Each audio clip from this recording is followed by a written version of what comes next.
ಇನ್ನು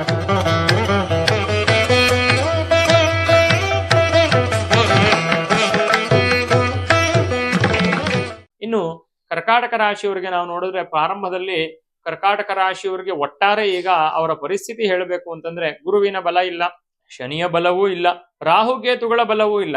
ಒಟ್ಟಾರೆ ಕರ್ಕಾಟಕ ರಾಶಿಯವರು ಒಂದ್ ರೀತಿ ತುಂಬಾ ನೋವಿನಲ್ಲಿ ಅಥವಾ ಸಿಕ್ಕಾಕೊಳ್ಳುವಂತಹ ಒಂದು ಸಾಧ್ಯತೆ. ಅವರಿಗೆ ಅಷ್ಟಮ ಶನಿಯಿಂದ ಹೊರಗಡೆ ಬಂದಿದ್ದಾರೆ. ಆದ್ರೆ ನವಮ ಶನಿ ಏನು 9ನೇ ಮನೆಗೆ ಶನಿ ಬಂದ್ರೆ ಒಳ್ಳೇದ್ ಮಾಡ್ತಾನೆ ಅಂತ ಹೇಳಲಿಕ್ಕೆ ಆಗಲ್ಲ. ಭಾಗ್ಯವನ್ನ ಹಾಳು ಮಾಡುವಂಥದ್ದೇ. ವಾಸ್ತವವಾಗಿ ಪಾಪಗ್ರಹರು ಎಲ್ಲೇ ಇದ್ರೂ ಪಾಪ ಫಲವನ್ನೇ ಕೊಡುವಂಥದ್ದು. ಅವರು ಪಾಪಗ್ರಹರಲ್ಲ, ವಾಸ್ತವವಾಗಿ ಅವರು ನಮ್ಮ ಪಾಪವನ್ನ ಫಲವಾಗಿ ಕೊಡುವಂಥವ್ರು. ಹಾಗಾಗಿ ಅವರಿಗೆ ಪಾಪಗ್ರಹಗಳು ಅಂತ ಹೇಳಿರುವಂತ. ಆ ನಿಟ್ಟಿನಲ್ಲಿ ಈ ಕರ್ಕಾಟಕ ರಾಶಿಯವರಿಗೆ 9ನೇ ಸ್ಥಾನದಲ್ಲಿ ಶನಿಯ ಸಂಚಾರ ಇರುವಂತದ್ದು, 8ರಲ್ಲಿ ರಾಹುವಿನ ಸಂಚಾರ, 2ರಲ್ಲಿ ಕೇತುವಿನ ಸಂಚಾರ ಆರ್ಥಿಕವಾಗಿರುವಂತಹ ಸಂಕಷ್ಟಕ್ಕೆ ಸಿಕ್ಕಿ ಹಾಕಿಕೊಳ್ಳುವಂತಹ ಸಾಧ್ಯತೆ, ಆರ್ಥಿಕವಾಗಿ ಯಾವ್ದಾದ್ರು ಇನ್ವೆಸ್ಟ್ ಮಾಡಿ ಕಳೆದುಕೊಳ್ಳುವಂತಹ ಸಾಧ್ಯತೆ ಅನ್ನುವಂಥದ್ದು ಇದೆ. ಪ್ರಾರಂಭದಲ್ಲಿ ಶುಕ್ರ ಒಬ್ಬನೇ ನಿಮಗೆ ಒಳ್ಳೆ ಸ್ಥಾನದಲ್ಲಿ ಇದ್ದಾನೆ. ಶುಕ್ರ ಒಬ್ಬ ನಿಮಗೆ ಭಾಗ್ಯಸ್ಥಾನದಲ್ಲಿ ಲಾಭ ಸ್ಥಾನದಲ್ಲಿ ಇರುವಂತಹ ಕಾರಣದಿಂದ ಎಲ್ಲೋ ಒಂದ್ ಕಡೆ ಈ ತಿಂಗಳು ಪ್ರಾರಂಭದಲ್ಲಿ, ಈ ತಿಂಗಳು 27ನೇ ತಾರೀಕಿನವರೆಗೆ ಒಂದ್ ರೀತಿ ಒಳ್ಳೇದಾಗುವಂತಹ ಸಾಧ್ಯತೆ ಇದೆ. ಶುಕ್ರನ ಯೋಗ ಮಾತ್ರ ನಿಮಗೆ ಚೆನ್ನಾಗಿರುವಂಥದ್ದು. ಹಾಗಾಗಿ ಈ ಒಂದು ಸಮಯದಲ್ಲೇ ಮಾಡದಂತಹ ಒಂದಷ್ಟು ಇನ್ವೆಸ್ಟ್ಮೆಂಟ್ಗಳಾಗಿರ್ಬೋದು, ಯಾರಿಗಾದ್ರೂ ನೀವು ಸಹಾಯ ಮಾಡೋದಾಗಿರ್ಬೋದು, ಇದು ನಿಮಗೆ ವಾಪಸ್ ಬರುವಂಥದ್ದು ಬಹಳ ಕಷ್ಟ ಇದೆ. 2ನೇ ಮನೆಯಲ್ಲಿ ಕೇತು ಇದ್ದಾಗ ನಮ್ಮ ಅನುಭವವನ್ನ ಹಂಚ್ಕೋತೇನೆ. ತುಂಬಾ ಜನಕ್ಕೆ 2ರಲ್ಲಿ ಕೇತು ಬಂದಾಗ ಆರ್ಥಿಕ ಸಂಕಷ್ಟ, ಆರ್ಥಿಕ ಸಿಕ್ಕಾಕೊಂಡು, ಯಾರನ್ನು ನಂಬಿ ಕೊಟ್ಟು ಕಳ್ಕೊಂಡು, ಇನ್ವೆಸ್ಟ್ ಮಾಡಿ ಕಳ್ಕೊಂಡಂಥದ್ದು, ಏನಿಲ್ಲ ಅಂತಂದ್ರು ಸಣ್ಣ ಪುಟ್ಟ ಕಳ್ಳತನಕ್ಕಾದ್ರೂ ತುತ್ತಾಗುವಂಥದ್ದು, ಎಲ್ಲೋ ಮೊಬೈಲ್ ಕಳೆದು ಹೋಗುವಂಥದ್ದು, ಗಾಡಿಗೆ ಬೇಡದೇ ಇರುವಂತ ಸಮಸ್ಯೆಗಳು ಬಂದು ಖರ್ಚು ಒದಗಿ ಬರುವಂಥದ್ದು, ಈ ರೀತಿ ಎಲ್ಲ ಸಮಸ್ಯೆಗಳು ಕೂಡ ಕರ್ಕಾಟಕ ರಾಶಿಯವರಿಗೆ ಇದೆ. ಇದನ್ನ ಹೇಳ್ತಿರೋದು ಹೆದರ್ಕೊಳ್ಳಿ ಅಂತಲ್ಲ, ಆದ್ರೆ ಇದರ ಬಗ್ಗೆ ಎಚ್ಚರಿಕೆಯನ್ನ ವಹಿಸ್ಲಿ ಅಂತ. ರಾಹುಕೇತುಗಳು ನಮ್ಮ ದೇಹದಲ್ಲಿ ಎಲ್ಲ ಸಂದುಗಳಲ್ಲಿ, ಎಲ್ಲ ಜಾಯಿಂಟ್ಸ್ ಅಲ್ಲಿ ಇರ್ತಾರೆ ಅಂತ ನಾವು ಶಾಸ್ತ್ರದಲ್ಲಿ ಹೇಳ್ತೇವೆ. ಹಾಗಾಗಿ ರಾಹುಕೇತುಗಳ ಸ್ಥಾನದಲ್ಲಿ ಜಾಯಿಂಟ್ಸ್. ಯಾರಿಗೆ 8ರಲ್ಲಿ ರಾಹು ಬಂದ ಅಂತ ಆದ್ರೆ ಅದು ಗುಷ್ಯಸ್ಥಾನ, ಅನಾರೋಗ್ಯಾದಿಗಳನ್ನ ತಂದು ಕೊಡುವಂತಹ ಸ್ಥಾನ, ಮೃತ್ಯು ಸ್ಥಾನ ಅಂತ ಕರಿತೀವಿ.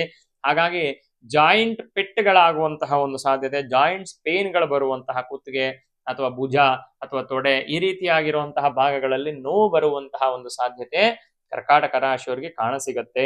ಅದರ ಜೊತೆಗೆ ರಾಹು ವಿಶೇಷವಾಗಿ ಬೆನ್ನು ಮೂಳೆಯನ್ನ, ನರಗಳನ್ನ, ಮತ್ತೆ ಸ್ಕಿನ್ ಅನ್ನ, ಮತ್ತೆ ಲಂಗ್ಸ್ ಅನ್ನ ತೋರಿಸ್ತಾನೆ. ಮತ್ತೆ ಕೇತು ಲಿವರ್ ಅನ್ನ, ಮತ್ತೆ ಹೊಟ್ಟೆ ಭಾಗವನ್ನ, ಇದನ್ನೆಲ್ಲ ಸೂಚನೆ ಮಾಡುವಂತಹ ಗ್ರಹ. ಹಾಗಾಗಿ ರಾಹು 8ರಲ್ಲಿ ಬಂದ ಅಂತಂದ್ರೆ ಸ್ಕಿನ್ ಅಲರ್ಜಿಗಳು ಬರುವಂತಹ ಒಂದು ಸಾಧ್ಯತೆ, ಬೆನ್ನು ಮೂಳೆಯಲ್ಲಿ ನೋವು ಬರುವಂತಹ ಸಾಧ್ಯತೆ, ಜೊತೆಗೆ ಈ ನರಗಳಲ್ಲಿ ಸ್ವಲ್ಪ ವೀಕ್ನೆಸ್ ಅನ್ನುವಂಥದ್ದು. ಹಾಗಾಗಿ ಇದಕ್ಕೆಲ್ಲ ನಾವ್ ಏನ್ ಹೇಳ್ಬೋದು ಅಂತಂದ್ರೆ, ಒಂದು ಒಳ್ಳೆ ವೈದ್ಯರ ಸಲಹೆಯನ್ನ ತಗೊಳ್ಳಿ. ಆ ರೀತಿಯಾಗಿರುವಂತಹ ಸಮಸ್ಯೆಗಳು ಬಂತು ಅಂತಂದ್ರೆ ಜೀವನ ಶೈಲಿಯನ್ನು ಕೂಡ ಬದಲಾವಣೆ ಮಾಡ್ಕೊಳ್ಳಿ. ಅದರ ಜೊತೆಗೆ ರಾಹುವಿನ ಪ್ರೀತ್ಯರ್ಥವಾಗಿ ಒಂದು ಉದ್ದಿನ ಕಾಳನ್ನ ದಾನ ಮಾಡುವಂತದ್ದಾಗಿರ್ಬೋದು.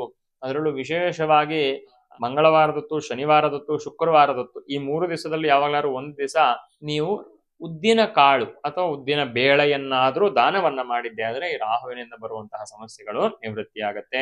ಕೌಟುಂಬಿಕವಾಗಿ ಮತ್ತೆ ಮನೆಯಲ್ಲಿ ಸುಖ ಶಾಂತಿ ಅನ್ನುವಂಥದ್ದು, ನಿಮ್ಮ ಮಾತಿನಿಂದ ಒಂದಷ್ಟು ಜನನ ಕಳ್ಕೊಳ್ಳುವಂತಹ, ಯಾಕೆಂದ್ರೆ ಅಗ್ನಿರಮೇ ವಾಚಿಶ್ರಿತಃ, ವಾಕಿಗೆ ಅಗ್ನಿ ಕಾರಕ. ಹಾಗಾಗಿ ಆ ಅಗ್ನಿ ತತ್ವದಲ್ಲಿ ಇರುವಂತಹನು ಕುಜ, ಅವನು ಯಾವಾಗ ವಾಕ್ಸ್ಥಾನದಲ್ಲೇ ಬರ್ತಾನೆ, ಮಾತಿನಿಂದ ಜನಗಳನ್ನ ಕಳ್ಕೊಳ್ಳುವಂತಹ ಒಂದು ಸಾಧ್ಯತೆಗಳು ಅನ್ನುವಂಥದ್ದು ಇದೆ. ಹಾಗಾಗಿ ಬೇಡದೇ ಇರೋರಿಗೆ, ಬೇಡದೇ ಇರುವಂತಹ ರೀತಿಯಲ್ಲಿ, ಇಷ್ಟ ಆಗದೇ ಇರುವಂತಹ ರೀತಿಯಲ್ಲಿ ನೀವು ಒಳ್ಳೆಯದನ್ನ ಮಾತಾಡಿದ್ರು ಕೂಡ ಕೆಟ್ಟದಾಗಿ ಅದು ಅವರ ಮೇಲೆ ಪರಿಣಾಮವನ್ನು ಕೊಟ್ಟು ನಿಮ್ಮ ಕುಟುಂಬದಲ್ಲಿ ಒಂದು ಸಣ್ಣ ಪುಟ್ಟ ಸಮಸ್ಯೆಗಳನ್ನು ಮಾಡಿಕೊಳ್ಳುವಂತಹ ಸಾಧ್ಯತೆ ಇದೆ.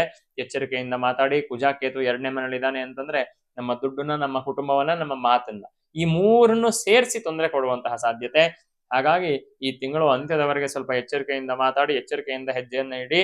ಆರ್ಥಿಕ ವಿಚಾರದಲ್ಲಿ ಎಚ್ಚರಿಕೆಯಿಂದ ನೀವು ನಿರ್ಧಾರವನ್ನ ಕೈ ತಗೊಳ್ಳಿ. ನಿಮಗೆ ಕರ್ಕಾಟಕ ರಾಶಿಯವರಿಗೆ ಒಳ್ಳೇದಾಗತ್ತೆ. ಒಳ್ಳೇದಾಗ್ಲಿ. ನಮಸ್ಕಾರ.